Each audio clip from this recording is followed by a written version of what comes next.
Office में मेरा पहला दिन था। सहमी सहमी सी थी मैं। खुद को यहाँ साबित करना है और आगे बढ़ना है, अपनी मेहनत और इरादों के बलबूते।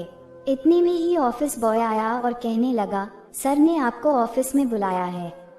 मैं दरवाजा नॉक करके अंदर गई। सो मिस पूजा, वेलकम। आपका स्वागत है इस कंपनी में। उम्मीद है आप जैसी होनहार लड़की बहुत जल्द आगे बढ़ेगी। मैं उनको थैंक यू कहकर बाहर आई तो एक अलग ही ऊर्जा महसूस कर रही थी। कितने अच्छे बॉस मिले हैं मुझे, इतना हौसला देने वाले और जिंदादिल। मैं अपने काम में जुट गई और फिर धीरे धीरे बॉस के दिल में अपने काम से अलग जगह भी हासिल कर ली। वो मुझ पर भरोसा करते थे, इसलिए बड़ी जिम्मेदारी वाला काम मुझे ही देते।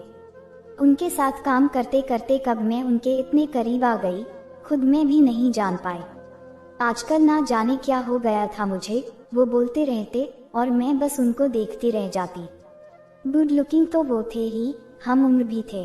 उनकी गैर हाजिरी में उनके टेबल पर रखी चीजों को छूकर उनका एहसास और उनकी खुशबू अपने अंदर समेट लेती। जब भी वो मेरे पास से गुजरते या मैं उनके करीब रहती तो उनकी वो भीनी भीनी खुशबू मुझे मदहोश कर देती थी। मन में कई हसीन और रंगीन ख्वाब पलने लगे थे। अगले दिन ऑफिस जाने का इंतजार रात से ही रहता था।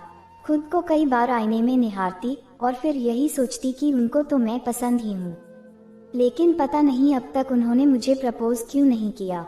एक रोज पता चला कि उनकी पोस्टिंग किसी दूसरे शहर में हो गई है तो मन आहत हुआ। मैंने सोचा उनसे अपने दिल की बात में ही कह दूं।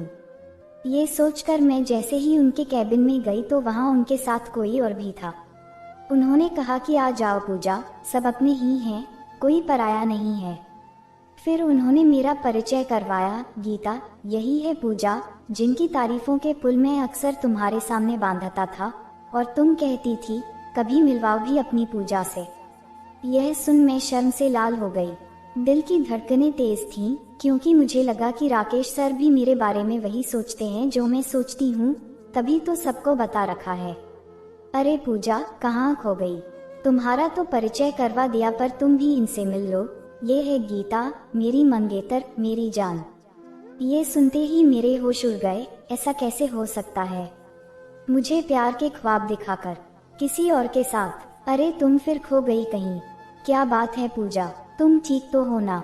सॉरी पूजा, मैं अपनी पोस्टिंग की बात तुम्हें कल बता नहीं पाया। मैं तुम्हें मिस करूंगा। तुम्हारे बिना काम करने की आदत नहीं है ना मुझे।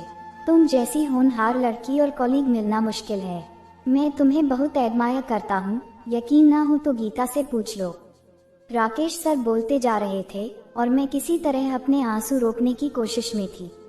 इतने में गीता ने कहा, हाँ पूजा, राकेश अक्सर तुम्हारे टैलेंट और मेहनत का जिक्र करते रहते हैं। कल कह रहे थे कि पूजा के बिना नई जगह खुद को अधूरा महसूस करूंगा। तुम बहुत आगे जाओगी अपने करियर में, क्योंकि राकेश इतनी जल्दी किसी से इम्प्रेस नहीं होते।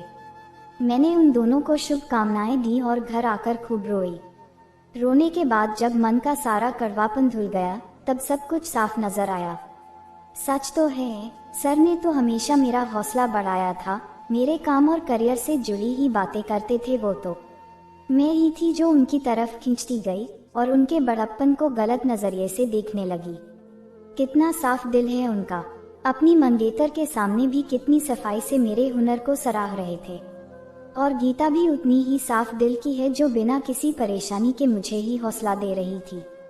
सच में बहुत प्यारी जोड़ी थी दोनों की, मेड फॉर ईच अदर। मुझे अब उनसे और भी गहरा प्यार हो गया था, पर इस प्यार में शारीरिक आकर्षण नहीं, खालिस मोहब्बत थी, इज्जत थी, स्नेह था और ढेर सारी दुआएं भी थी। इस पाक मोहब्बत पर नाज था अब मुझे और अपनी पसंद पर भी। मेरा पहला प्यार भले ही ख्वाब था पर हसीन था। तो दोस्तों, यही थी हमारी आज की कहानी। ऐसी ही और कहानी सुनने के लिए हमारे चैनल को सब्सक्राइब कर लीजिए और बेल आइकन को भी ऑन कर लीजिएगा ताकि आने वाली कहानी का नोटिफिकेशन सबसे पहले आपको मिले। तो अब मिलते हैं अगली कहानी में।